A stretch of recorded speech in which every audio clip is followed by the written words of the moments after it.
د پاکستان کرکټ ټیم کھلاڑیانو کې گیم اویرنس هم نشته. دا تصویر تاسو له په سکرین باندې ښکاري چې دا د میچ دوران ویرات کوهلی په لاس باندې بال رامنې کو بیټینګ ته چې ټیم ویرات کوهلی ولاړو نو دا بال هغه په لاس باندې رامنې کو. دغه ټایم که چېرې د پاکستان کھلاڑیانو اپیل کړی وي امپایر ته ویلی وی چې آوټ دی دا د ولې په لاس بال رامنې کو نو که چېرې آوټ کېده نو پینلټي پې هم لګېدی شوه.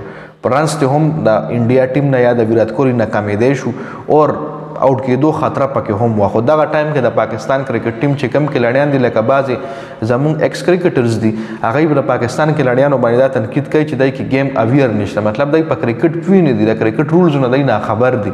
نو هغه ټایم هغوی چې کمې خبرې کوي په موږ بعضې ټایم کې بدې هم ولګي. خو اوس چې دا کم خبر مخې له راغلی د پاکستان کھلاړیانو په دې باندې اړو اپیل نه دی کړی. ویرات کوهلی په لاس بال رامنې کو او پاکستان کھلاړیانو اړه اپیل په دې باندې نه دی کړی. لکه اپیل په کار وخت دی کې چې اړو آوټونه خو لکه دی کې گیم اویرنس نشته. دا خبره محمد احمد شهزاد هم رانیولې ده، نور کرکټر هم رانیولې ده چې څنګه ویرات کوهلی په لاس باندې بال رامنې کوي او زموږ د ټیم کھلاړیان خبرېږي هم نه چې لکه دی باندې اپیل کول پکار دي، پینلټي پې لګېدی شي، ویرات کوهلی آوټ کېدی هم شي، خو نه جي اپیل اړو چا کړی نه دی.